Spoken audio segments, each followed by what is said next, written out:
All right, good morning, folks. It's Sean the ToGA brother back at you with another stream. Okay. All right. So this is titled 15 Things I've Learned from a Family Wedding. Okay. Now, I want to bring you up to speed. This was way back in 2018. And I'm also going to be truthful with you.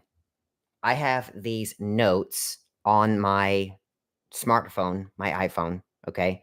And I'm going to read these notes, these bullets, these 15 items as if they're a list of 15, 14, 13, 12, so on and so forth, all the way down to numero uno, okay? So, what we're going to do is we're going to read them off and then we're going to discuss them, okay? So, it says,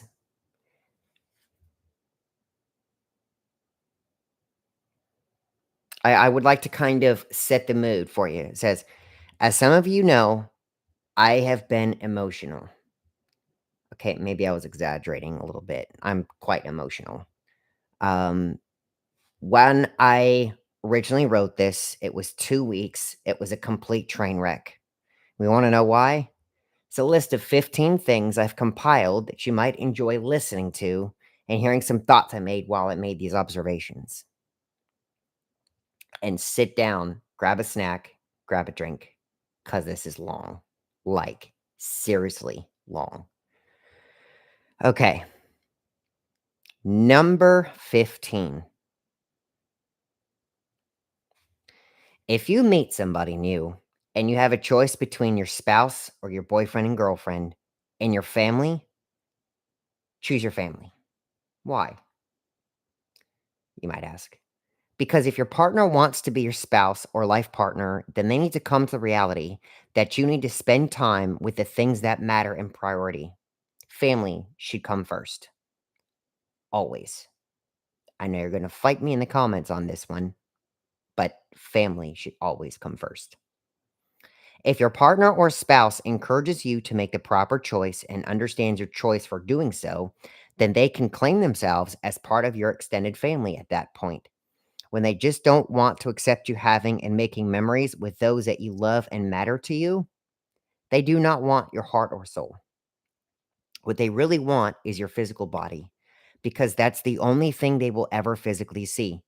Let them see the reality that you need to be making memories with your priorities, and someday in time, that person will be included into your memory and or your reality. Okay? Let me break that down so that you guys don't all become like a war, like a civil war in the comments to me. Okay? I understand that your partner should be your number one person. Okay? I get that. But what I'm basically driving home in this first bullet is, let's say you're dating. Let's say you've just begin to get to know this person, right? Now, what's going to end up happening most likely is they're going to want to take time away from you, from take time away from this and that and this and that, this and that, so on and so forth. Okay. But the thing of it is that your family is also going to be on your back step asking you to do some things as well. Now, between your girlfriend, boyfriend, your spouse, your wife, your husband, whatever you want to put them, or your family, your immediate family, your biological DNA inclusive family, right? You should pick them because they will always be behind you, your family. Okay. This being your family, this being your girlfriend, your spouse, boyfriend, girlfriend, whatever. Your family have always been there through all of your relationships, through all of your breakups, through all of your failures, through all of your school times, through all of your school friends, through all of your new experiences, what have you. Okay. And they pushed you, right? And they will always push you to be better, right?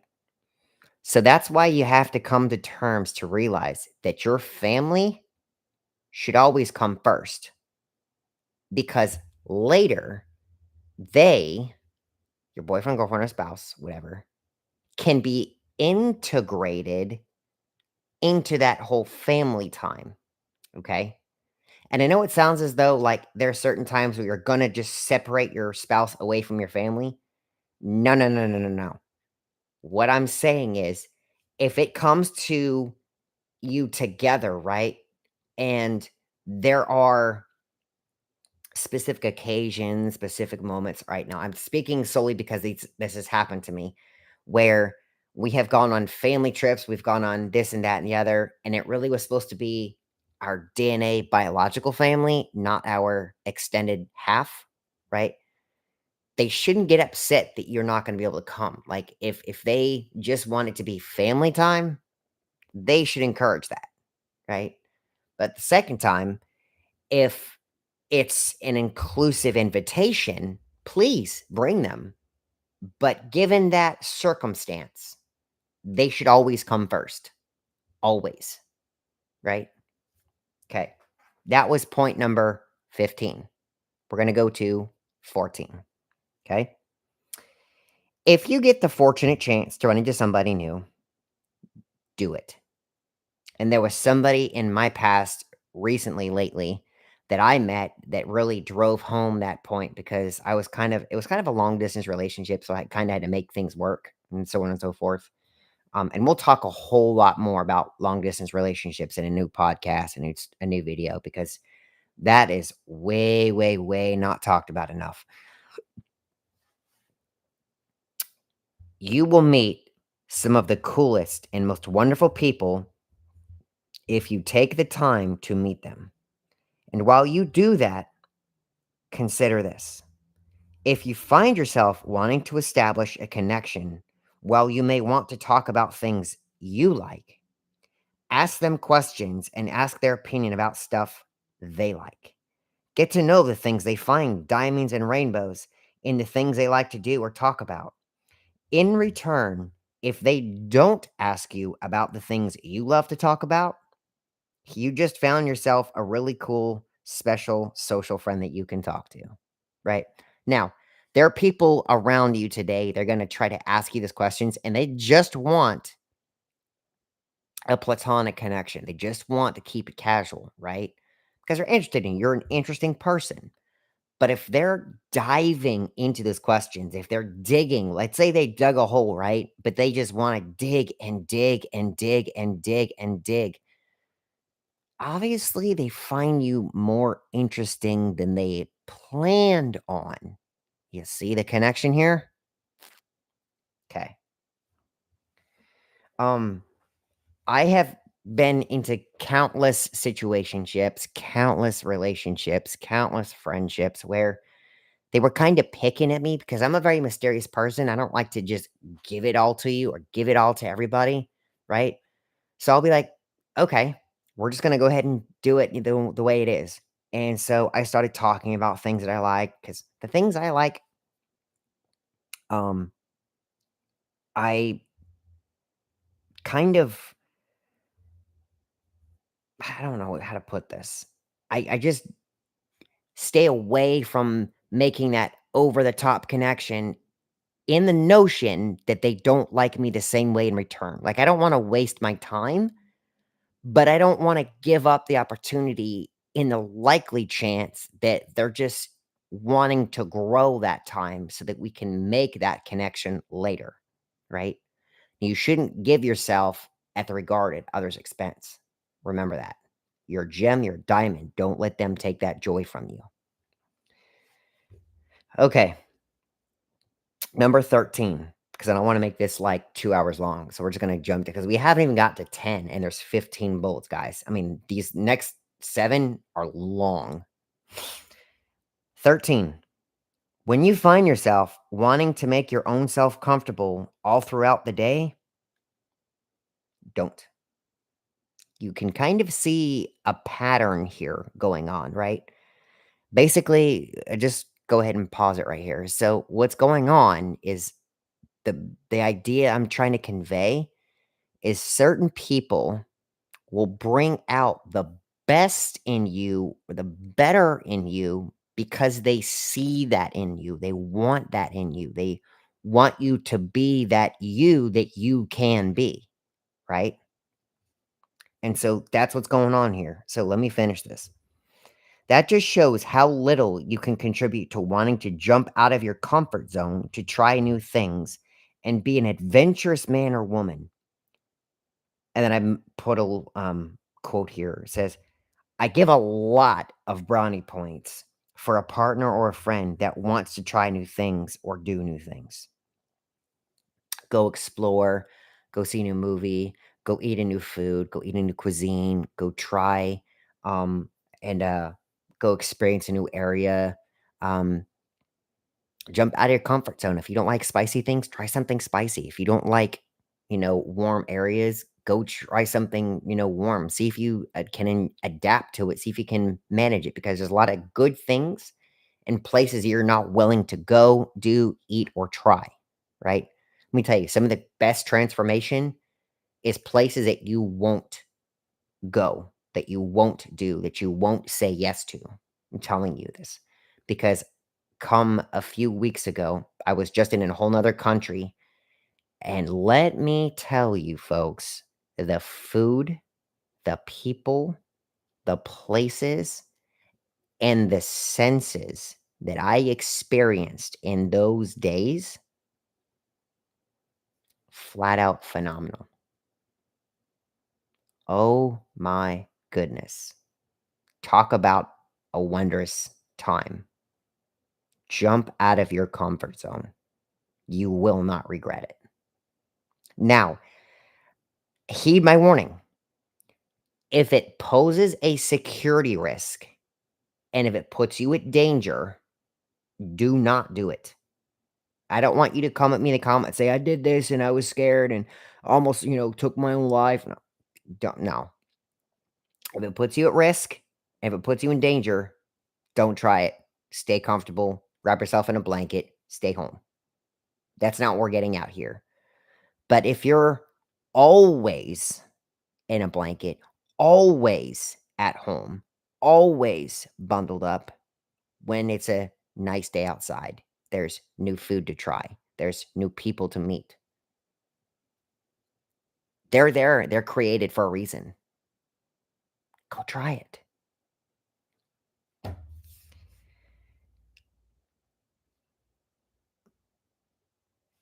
Make a priority to do some of the things that you wouldn't normally do and see how much you can intake of it. It just may consume you with such intense comfort just knowing you did something for somebody else and they didn't even ask for it. Real confession, there are a lot of things that I would not have done if it weren't for my best friend, right? I'm going, well, okay, so I don't have it on me, but you guys know I used to carry a necklace around, right? And that used to have my best friend on there. Now, my best friend has been through countless ups and downs and experiences and upsets and daggone near got scared when she almost lost me when I was hanging out with her. I mean, like, as in she was gonna call my mom and my dad trying to explain why I'm not coming home type of thing, but we just had a mishap, it was a communication, concern, failure, so that was on me. I will take full credit for that, but the point of it is that she was near and dear to my heart, and she always will be, she always is, okay? But what this is saying is there were a lot of points that I could have stayed in my own blanket, my security blanket, but I didn't because I would have had been a boring person when I got to meet her and I would have talked about nothing but things I like. I wouldn't be understanding of things that she likes, she's been through, she's seen me and all that. Like I wouldn't have new things to talk about, right? So I did those things like, hey, I tried this. Hey, I did that. Hey, I experienced this. Hey, I kind of didn't like that even after I tried it, right? You can't knock it until you try it, is the saying, right? Can't do that, right? You can say you don't like something after you've given yourself effort, right? Now, I know I don't like to do the things that put me at danger, put me at safety, right? I'm not going to do those. But the things that can't believe no one has talked about the fact that I've been on a motorcycle yet. And you all know that that's kind of like dangerous. But anyway, okay, back to this. So I did those things for her, not because I wanted to brag and have her, like, make me feel good, but she would have wanted me to do that if she was physically next to me, physically cheering me on, being my biggest cheerleader. She would have did that, right? So, because she's hundreds and thousands of miles away, I still said, "Listen, you would have wanted me to do it because you wanted me to be a better person. So, you know what? I'm gonna tell myself in my own ears, in my own brain, hey, you should try this. Hey, you should do this. Hey, you should take advantage of this. Hey, you should go for this." And you know what?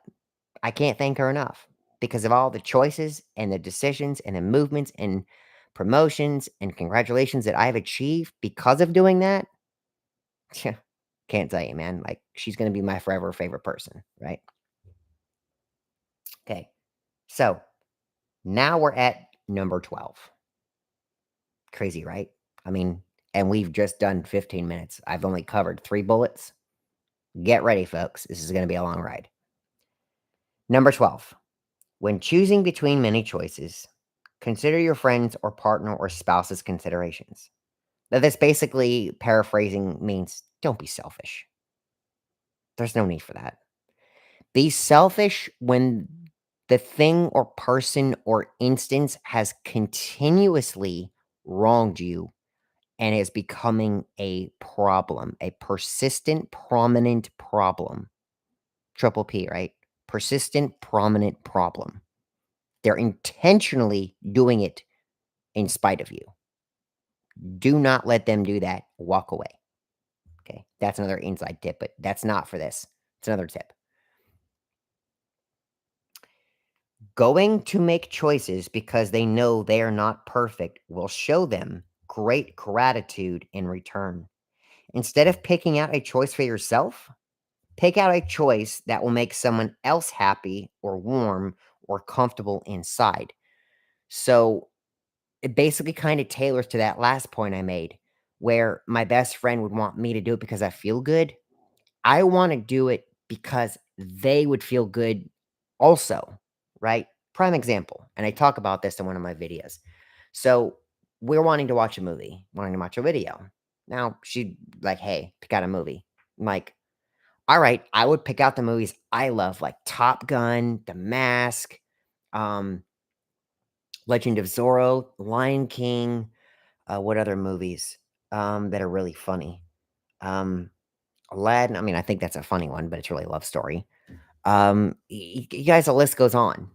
Now, granted, those movies may not be her favorites, and she'd want to watch. Now, she'd watch them with me regardless. But the point I'm driving is pick one that I would enjoy, but she likes.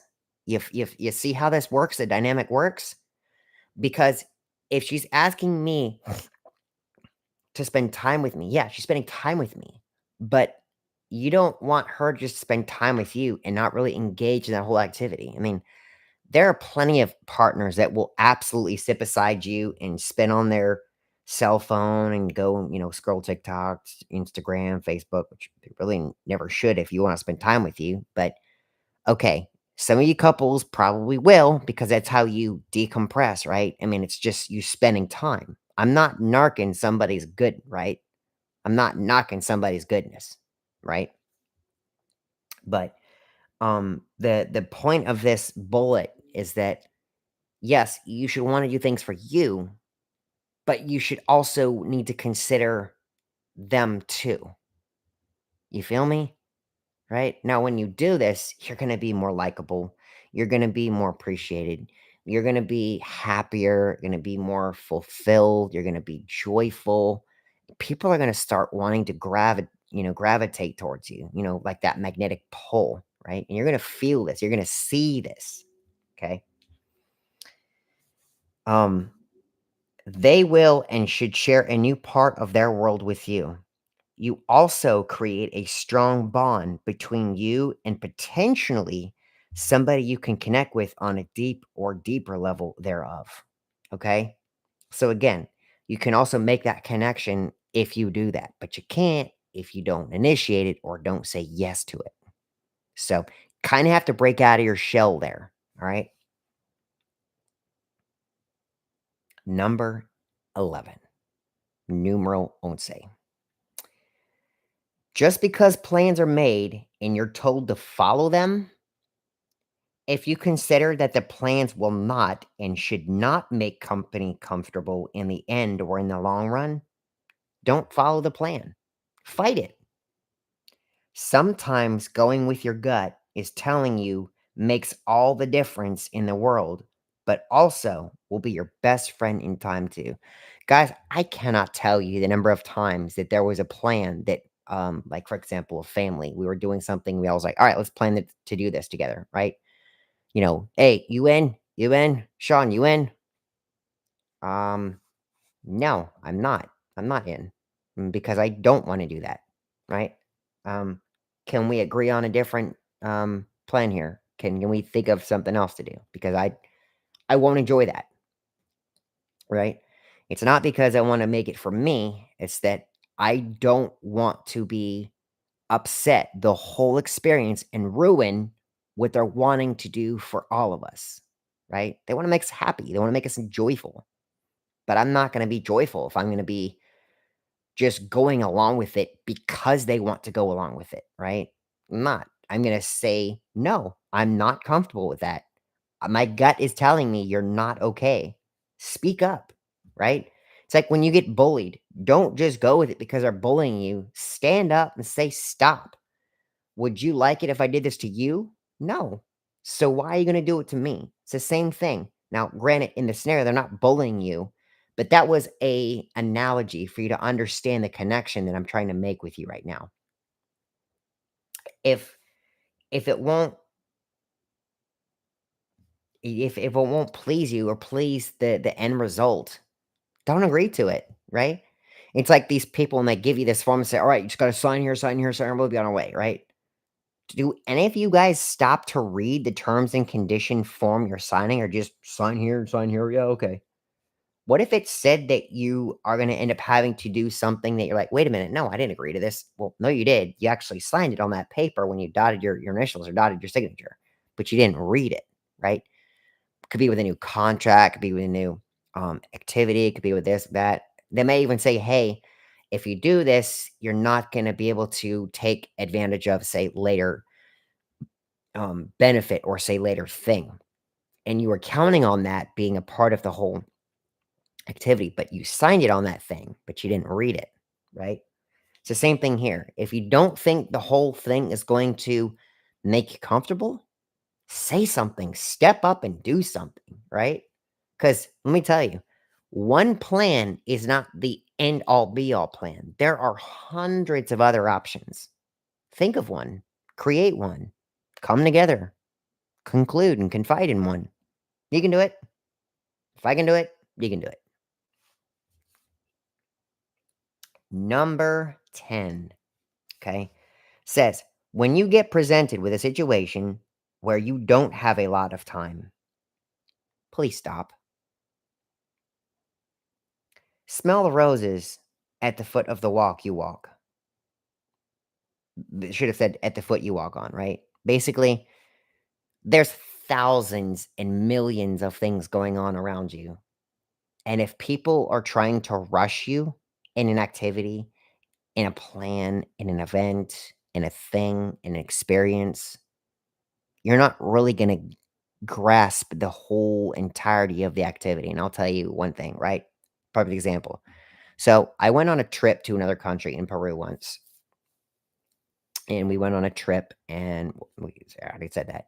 We went on a trip, AKA a tour, a trip, okay, around the city, right? And there was a bus, and this tour guide was basically like, "Hey, now come on. All right, come on, let's go." I'm like, "Okay, I see you. I've got legs. I'm capable of running, or I'm capable of, kicking up, giddy up, right? But I'm here to experience this. I'm here to enjoy this. Now, I'm not stopping for a good 20 minutes at each stop. I mean, I'm stopping for what, 5, 10 minutes max. But everyone else is like, okay, I'm just going to keep going. Yeah, I'm going to keep going. Yeah. But did you notice that this was here? Did you notice that that was there? Did you notice while you were walking around, there was a gigantic sunset piercing behind the clouds or hitting the the surface of the ocean water. Did you even notice that? Because I guarantee you the whole group kept going and tried to, complete the tour so they can get back to everything to be, and then, "Oh, yeah, we'll do that." Well, how fast does a sunset occur? It's pretty fast, right? Would you have been able to do that if you'd have kept doing on the tour, right? I mean, you'd be able to see it, but would you been able to stop, take a picture, and keep going? No. So, stop and smell the roses. There's millions of things to do. Quite literally a million. I mean, if you really jot them all down on paper, it would take you years and years and years. You don't realize what was created for us to discover what we do not yet already see or touch. It won't always be around or be there in its place. Mise en place does not exist in this world all the time. Time passes, memories won't. So, that whole emphasis again, memories last forever. If there's an opportune moment, take advantage of it. It's there. It was created for you for a reason. It's created there for a purpose. Like if something shifted, if something moved, if something is like a sunset, if it's a different color, if it's different area, if it's a different peak, stop. It's giving it to you. It's a gift. It's giving you its presence. But if you don't take it, if you don't grab it, what are you doing, bro? Number 9. So now they're getting a bit longer, like the blurbs. Okay, bear with me. We're at number 9, so we've passed the first 5. Right, we're about a third of the way there. All right, you're doing great. When you feel like you're just going for a general errand, or even just a nice night to go and socialize, take the time to really let that person know. Wow, I'm amazed at just how wonderful you look. Even just you know what? You look stunning tonight. Even just that can make their whole mood so much better. And don't tell them that to make them like you because humans can smell deception, right?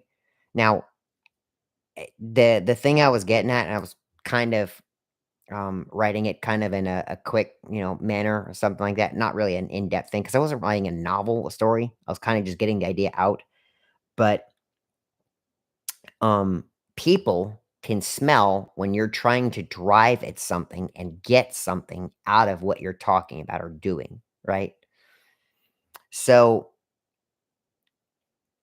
say it with the agenda that you want this person you're socializing with on a daily basis or infrequent basis to feel all warm and comfortable, right? So the whole point of you giving them a compliment is to make them feel good. It's to make them like, wow, I can actually be seen. This person is actually wanting to see me through, right? Not just, "Hey, you look hot," or, "Hey, come here." Like, "Damn, you look stunning." I mean, I thought I looked good, but you? Huh, top notch, award winning tonight, right? Like, you need to be able to say it with your chest, with your gut. That's what I'm getting at here. It could even make their whole memory of you and how you meet them with how you meet them, meaning first impressions are key, and they are, trust me. It's very, very difficult to break someone's first impression of you. It can be done through years and years and years and years of repair. But the general rule of thumb, make your first impression notable, worthwhile, spontaneous, spectacular, right? Because you can kind of fix the boo-boos later, but if they think that you're an ingenuine person, a kinda shady, shifty person, and you try and approach them and fix all that, like, good luck. When a woman tells me that I look really handsome and not because it's awkward convo, I feel warm inside and it makes my heart melt like butter. I mean, it does, right? I could just throw on like this Hawaiian shirt and, a pair of jeans, a nice pair of jeans, and like some shoes. And they could be like, hey, you look decent today. Or you look great today, right? Or man, I really like that outfit on you, right? The fact that whatever I was mentally going through, mentally dealing with, and trying to distance myself from, that could all just leave me entirely. And that thought could just, ah, this feels nice. And I could just go about my day. Now, that doesn't mean you should go around getting that gratification from people throughout the day because you need to thrive on that. But when you're around good people, people will naturally want to do that for you, want to do that to you. Number 8, love your spouse, girlfriend, roommate endlessly. I'll read that again. Love your spouse, girlfriend, or roommate endlessly. But more importantly, love your mom and dad to the end. It's kind of a subtle way I worded that, but you can kind of get where I'm going with this too, right? So, your mom and your dad, depending on the relationship, and even if you have a sour relationship with them and have always had one, right? I would still make an effort to really let them know that, hey, I I wouldn't really be around here if it weren't for you. So I appreciate that. That's if you have kind of a sour relationship with your mom and your dad. Okay. Luckily for me, okay, I was gifted and I had the benefit of having a great relationship with my mom and my dad. Okay. My dad wasn't around for a whole lot of it because my dad was deployed. My dad was military, and that was through no fault of his own, but that was the career path that he chose. Right. And I don't fault him for that. But that's unfortunate why he wasn't able to see it. But when he did, he was a father. He was a dad to me, and he still is, and he's retired. But when I presented him with reasons to unlove me, he still became a father and a dad to me. Still loved me to the end, right? Could have kicked me out, could have hated me, could have disowned me, but he didn't. He chose to keep loving me. So, Pops, I love you. Will always will for that. Thank you.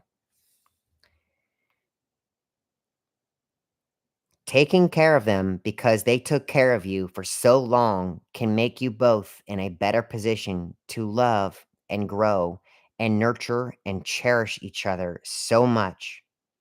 Your parents raise you with the highest of expectations that you will treat those you love or like or marry with such respect and compassion.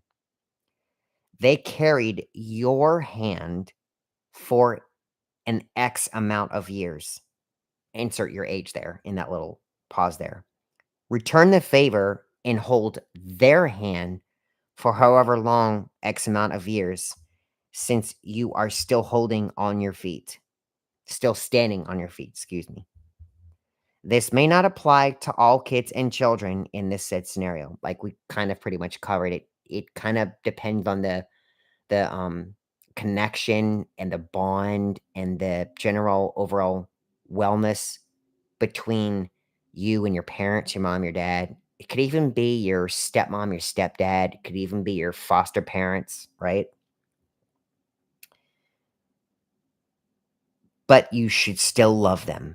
Even when your mind says no, your gut should tell you yes. Okay. All right, folks, I've gone through 8 bullet points, and I don't know about you, but I'd like to go grab something to drink. So, what we're going to do here is we're going to put this on pause. Now, I'm not going to have a transitional pause button on the screen. I'm just going to politely lower my headset, and I'm just going to politely mute the microphone. And we're going to come back, and I'm going to grab a drink. So, stay with me. Don't go anywhere.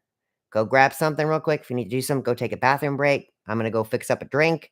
I'm going to come back. We're going to finish the rest of these 7 points. Okay? So, I'm going to lay this down right here. I'm going to go ahead and mute this. Y'all, I will be right back. Stay tuned. Don't go anywhere.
Okay, folks, we are back. It's good to see you. Good to hear from everybody. Alrighty. So, I've got my drink. And today's drink of choice, and no sponsor, but I think you guys ought to try these. Olipop. And today's flavor is classic grape, a new kind of soda. It's great stuff. It's got prebiotics in there. Okay, just gonna top mine off here real quick. I have had one of these before, this particular flavor. If I were to explain this to somebody who's never had this before, you guys know that Welch's Grape Sparkling Wine? This is it. It's right here.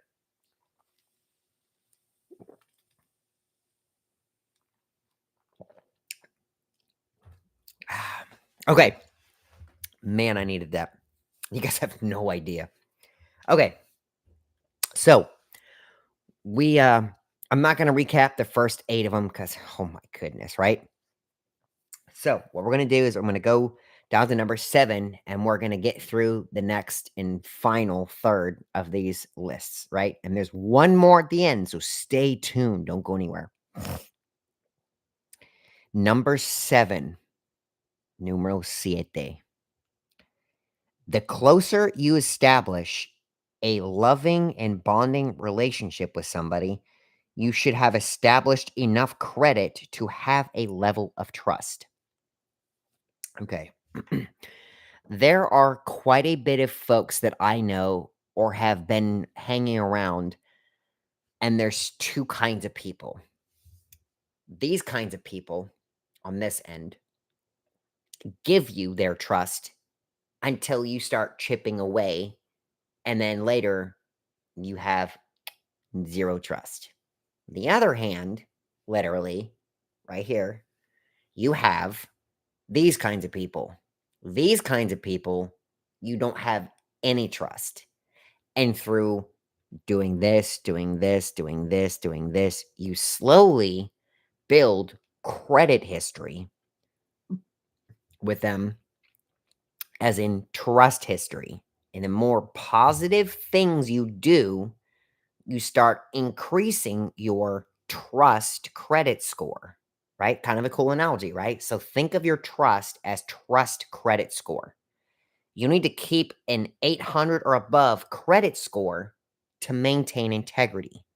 The more negative marks, negative things on your credit score or credit report, your trust report, the worse it's going to be to try to fight back on disputing things in the end. Now, you can try to dispute it at the very end, and God willing, you end up succeeding. Most people don't, but you can try to dispute something very significant, and it likely will be overturned, and you'll go back to normal. Things will be happy and good and dandy for you. It's very hard to do, so I applaud you if you do it. Don't ever, and I put that in huge caps, don't ever break that level of trust. Ever. Should I say it again? Don't ever break the level of trust, ever. I'm just kidding. And if you should find yourself in a war or battle between your decisions and your present facts, ask yourself, do I have all of my facts? Not some, not most, not a bunch, all of my facts. I need to make the right choice for us, right? And us can mean multiple people. Us does not mean me. Us does not mean solo. Us does not mean numero uno. Us means multiple, not just me. When you make it for yourself, then you're making a choice for only yourself in all scenarios. And don't get me wrong, if you're being played and wrong done unjustly, walk out. Walk out that door. Just walk it out. You're going to be happier in the very end, right? Now, some of your relationships, this is going to hit you home quite a bit. So I'm sorry, but you need to hear this. Do not ever sacrifice your own good, your own health, your own mentality. You need to walk out. Like I just say here, go, leave. See ya. You'll live with solid regret if you choose to make your choice with only the evidence and fact present in said frame of time.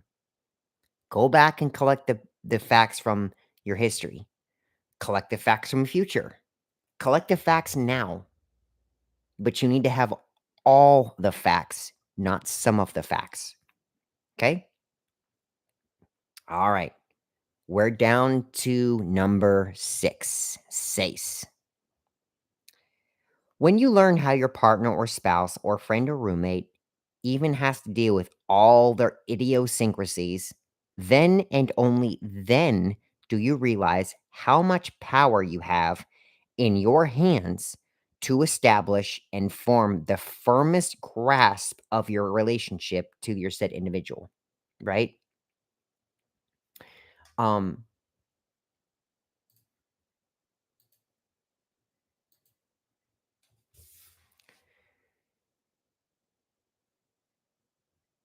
if you make your selections of choices that you face on a daily basis with your zone of comfort, then you're only hurting yourself. When you reach out to live and work and play around those particular kinds of things, then you live a much happier and more rewarding relationship to that person. This is one of my key basic fundamental points I emphasize when I talk about relationship building. And I'm going to re-emphasize this again. Um, there are things that your partner, your girlfriend, your spouse, your wife, your roommate does. There's things I do. Okay. I grew up having a neat kitchen. I grew up having a neat bedroom. I grew up having a neat family room. I was always taught to have my things clean. Check out my bed. You notice how it's been made? You notice how the um, bedding is at the bottom of the feet? You notice how I have a blanket here because it's cold? Do you see it all scrunched up? No, you don't. Why? Because this is something I do. When I wake up, when I'm need to go to sleep, I want to be able to unravel this and jump in and close up and feel nice. And when I'm done, when I wake up to go to work, guess what I do? I make my bed, right?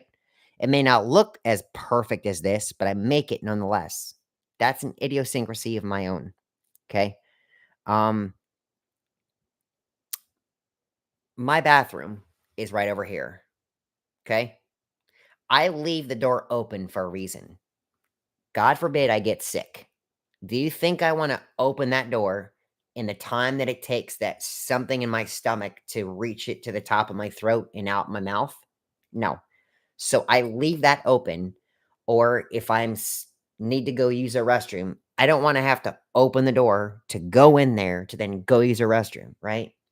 Let's say power goes out and I can't see. Do you think I wanna walk or run into a door? No, I don't.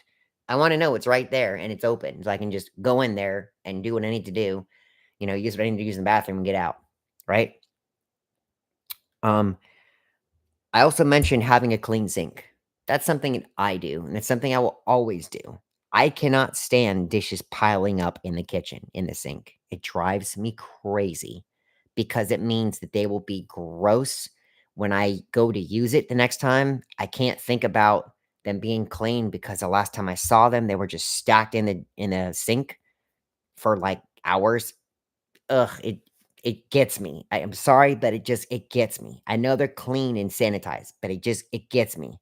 So that's why I like doing dishes at the end of the night or when I'm cleaning up or while I'm going through my day, because I know that they're in their proper place. Mise en place, everything in its place, right?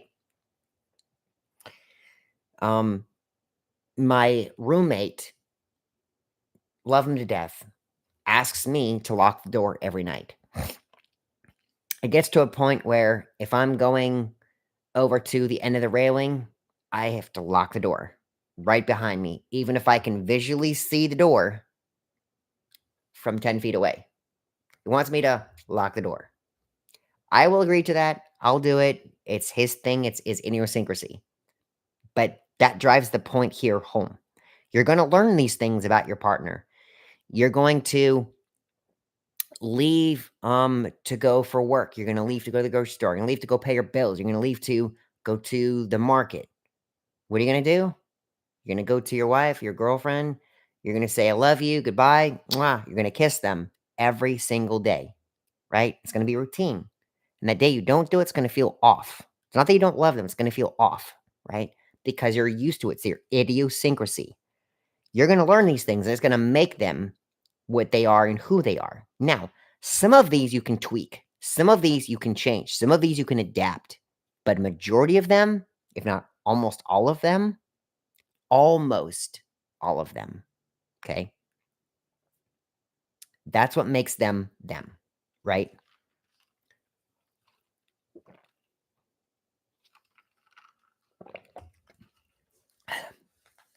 So, having you understood those, if I know that he wants it locked, I will get up throughout the night and visually go check it. It's locked. Oh, it's not locked. Okay, it's locked. I know when we both are asleep, when we get up, it's locked. Um, and when I am just flat out tired and I can't do them, I know that my roommate, will do the dishes for us. It's just because he knows that's my idiosyncrasy. I like the dishes done at the end of the day, at the end of the night. And if it's something that needs to soak to get the grime off, he'll tell me, hey, I'm purposely doing this because it needs to soak so they can be properly cleaned, right? Okay, cool. Yeah, I know dishes need to pre-soak first. I get that. That can slide. But if you just have a plate that you ate, dinner on last night and you just throw it in the sink and don't want to clean it, that gets on my nerves, my little EBGBs, right? But if you'll tell me why, something I just gotta deal with, right? It's kind of what being autistic, has kind of to do with. But this applies to relationships because they're gonna have things like that, and you're just gonna have to deal with them because you love them. Um, when you reach out to live and work and play around those particular kinds of things, then you live a much happier and more rewarding relationship to that person. Oh, this is one of my key fundamental points I emphasize when I talk about relationship building. Okay. In meeting new people, I find myself that I love a happier and more warmer life that way because we are all for each other and not just for ourselves, like we are about to fight a human war, a civil war. Nobody wants that. I don't. You don't. So don't. All right. You guys ready?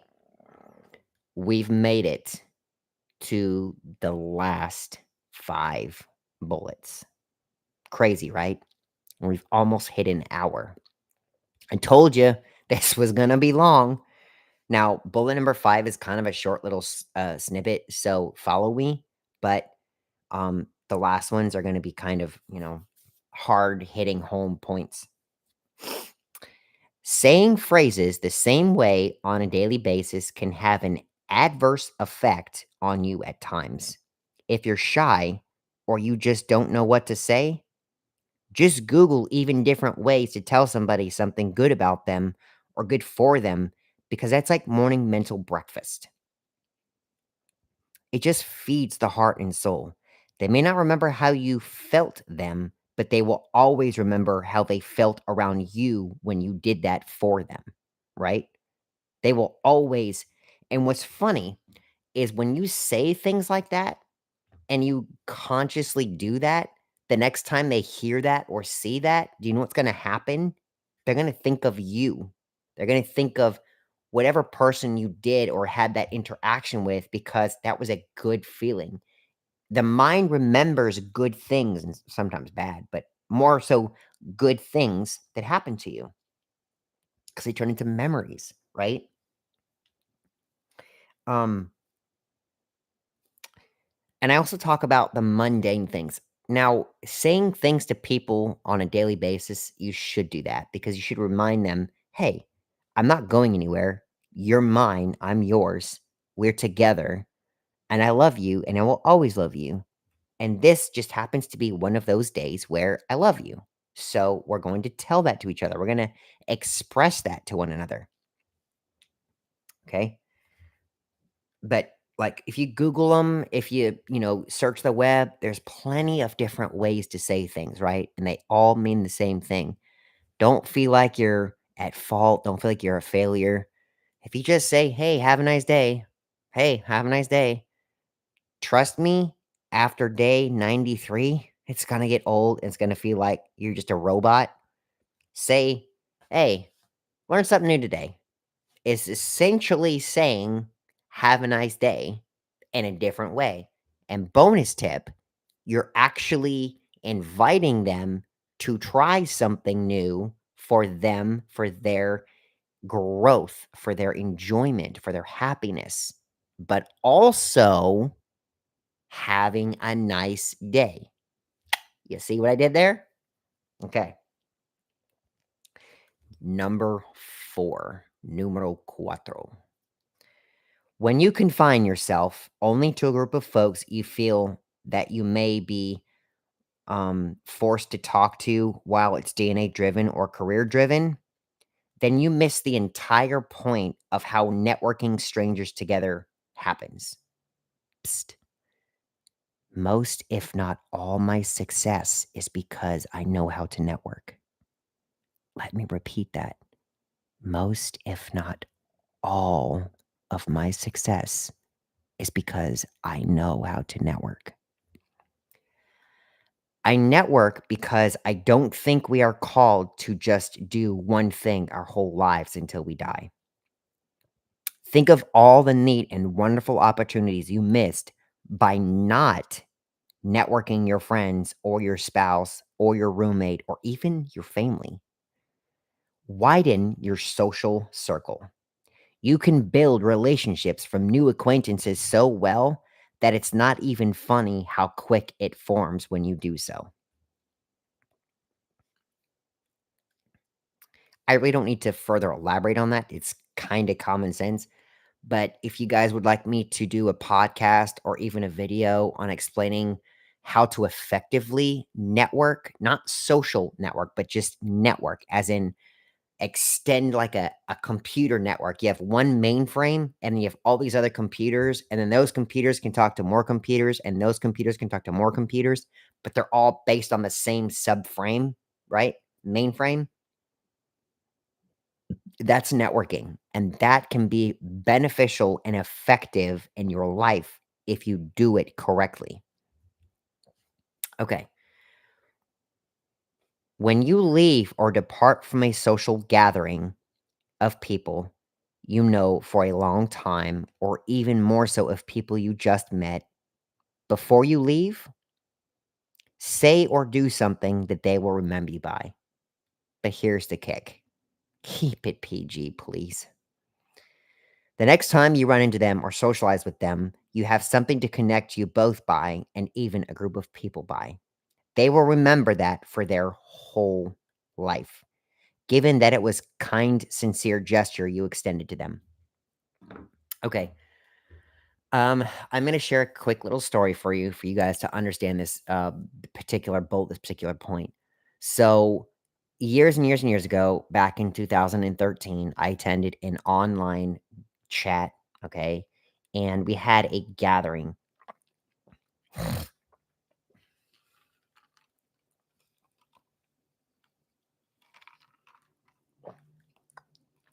Excuse me.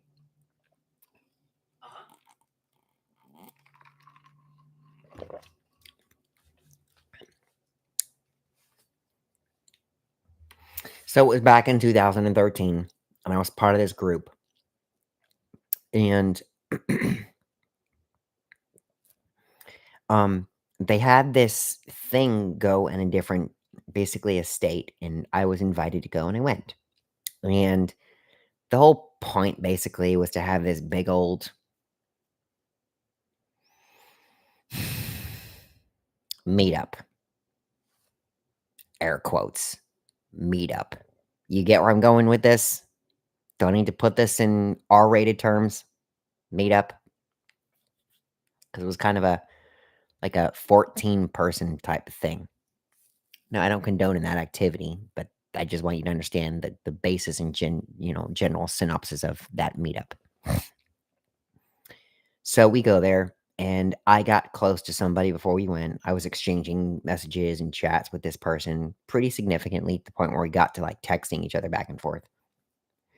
And I got to where I also met someone previous to that, and they were very close and endeared to my heart. I really wanted a relationship with this person because when I came home from being out in Texas the first time on my own and transforming myself into a gentleman that I am today, they were there for that. They were um, there for a significant part of that. Like, if I'm being completely honest, it was in their um, hand that I turned into who I am today. It was because of this person. This person and I no longer speak. It's unfortunate, but I'll talk about my connection with this person in a different video. So um, comment more stories down in the comment section, down there or up there, wherever you have them, and I'll talk about that. Um, and your keyword I'm gonna put in the chat, okay, as pal chat. So if you guys want to hear more about that story, type pal chat and I will talk about that. Okay. So I was in this big old party, and I had this big old thing with this particular gal, and I was like head over heels for her, absolutely madly in love with her without knowing her. I know it's bad to say that, but I was. I was madly in love with her without even knowing her, to the point where she could convince me to change. And I'd realize it was because she wanted it to, like, my current best friend. She wants me to do it because it's beneficial for me. She wants me to be good, to be happy, and to be more successful. Okay. Um, and I applaud that for her, right? And she would explain that in a way that made sense to me. And so, but the whole point I'm trying to make at this is that while I was there, I basically did something I shouldn't have done, and it was bad behavior, and she called me out on it. She called me for it. It's like, I don't think that was very appropriate behavior. I just don't think it was okay. I don't think it yeah, I don't really like that in you. It was bad. I was like, "Okay, I appreciate that." The very next day, I wrote a novel. I'm talking a novel on my apology, and I posted it. And the people that I met throughout this pal chat type of program saw it, and was like, "Holy beep." You can fill in the rest. You poured your heart into that. Like, I wish I had memory and wedding vows that deep. I was serious, and I don't know if I can go back and read them, but, like, wow. That was the kind of memory that basically left on them, the impression they left on these people, and one person in particular pulled that out and was like, "Hey, I don't know anybody in here that knows Sean, but did y'all know that he went through this particular transformation with this girl and, like, it changed him completely and he feels sorry," and, like, it was deep, y'all. Like, she vocally told about a dozen people in this that were trying to have fun, like, that I wrote that about another girl, and, like, yeah. So that obviously hit her in the heartstrings, and it pulled her emotionally. That's what I'm talking about here, right?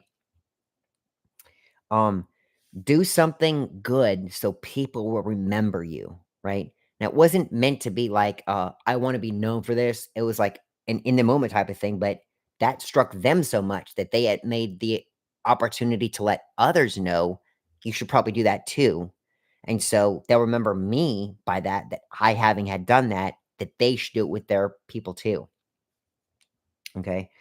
Or even give somebody something or do something or make a funny joke or say something silly or do something silly with your face, right? Make them memorable, right? Okay. Number 2, this is numero dos. We're almost there, folks. I promise you.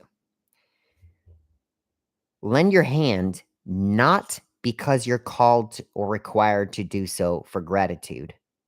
Instead, reach your hand and extend your time and effort for somebody you're with or getting to know, right? So don't wait for them to ask you, "Hey, can you do this?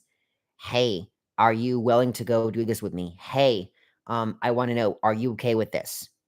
Turn the flip the script around. Ask them. Do something with them. Ask them to do something. Ask them to do something with you, right? Don't let them always be the one to do this. Just you wanting to take the pressure of having to complete a task they may need to complete means more than the actual task being completed.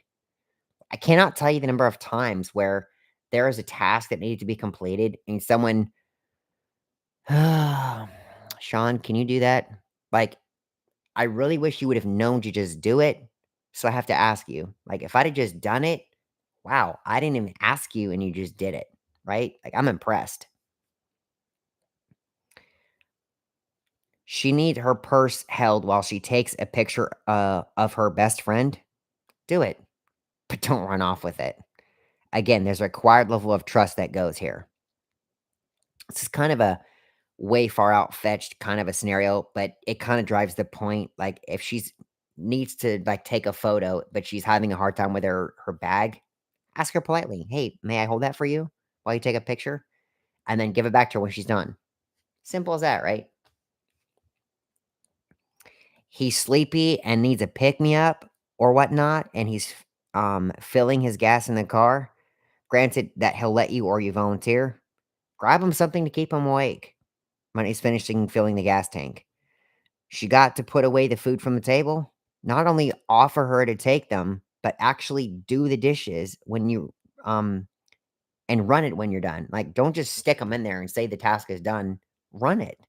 But ask if she has a specific way or if they have a specific way, because some people have a specific way to run it. Just ask them.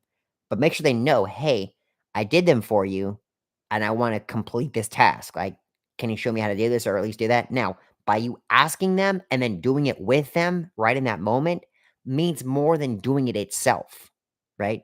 So the whole point is that you voluntarily taking on responsibility to make someone else feel less stressed, feel someone else feel more happy.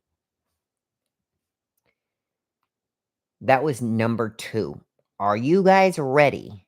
We've gone through 14 of these tips. Are you ready for the last and final tip. But remember, there's a bonus tip at the end, pretty sure.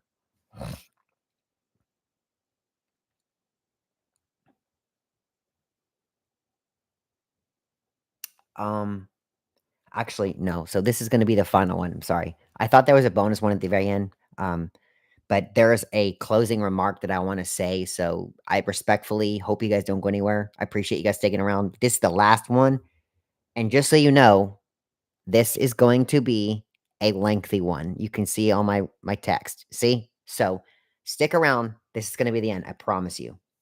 Number 1, numero uno, the finale, the end. It all comes down to this. When you find yourself with a multitude of chances to be a better version of yourself for whatever purpose, take it. Personal growth is the greatest gift of love anyone can pass along. We all have a system of flaws we cope with, and we have a hard time even getting through those times too. Knowing there's a soul that's willing and voluntarily wants to make them a upgraded version of themselves that they just were yesterday is worth millions, if not billions, in gold. Don't trust me? Ask any solid married couple. Couples who have healthy and lasting relationships are the couples that grow with one another in themselves, which thus, in turn, creates a better version for the both of them together. See how that works? You don't have to be a perfect couple. Progress takes practice. Let me repeat that. Progress takes practice. But the phase of progress is where the money in a relationship truly lies. Trust me.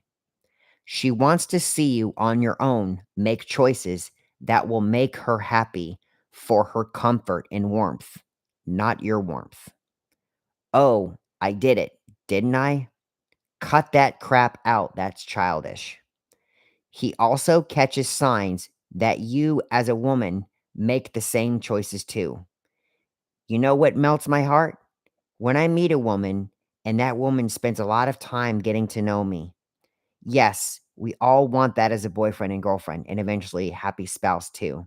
But what I look after, that is when but what but what I look for after is when I'm not looking and telling her eye to eye, I see you and I approve.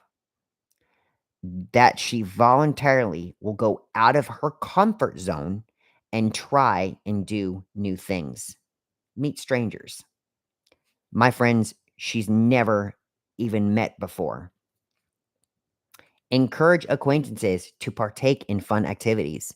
Take charge and gather lost people who need direction. Oh, I see everything. I may not say it, I may not speak it, but I observe everything. You may approach me and tell me, hey, X, Y, and Z, I did A, B, and C, and aren't you happy? Well, yes. But what I would love if you had done is known that I would have been proud of you for doing it on your own and did it anyways, because I would have. So, there, that is all I have learned in one weekend from watching my biological sister get married to each other that were happily ever after. You kind of have to go watch the beginning part of it. So, yeah. Let me end this by saying I'm 39 years old. I'm not married, never been divorced. As I once said from a quote I once heard, don't know who really said it, so I'm gonna leave him anonymous. The wrong one will find you in peace and leave you in pieces, but the right one will find you in pieces but lead you to peace. Let me phrase that again.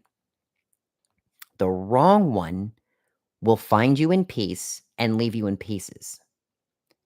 But the right one will find you in pieces, scattered, but lead you to everlasting peace. All right. So, folks, it's over now. You've successfully bared with me for the last hour. 15 things that I've learned from a biological matrimonial ceremony. Okay. Folks, I thank you for your time. I appreciate it. If you guys want to do one with me, I'm going to do a cheers on one. You ready?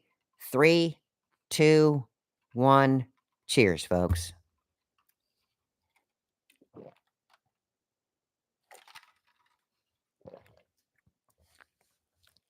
I want to say thank y'all so much for following me.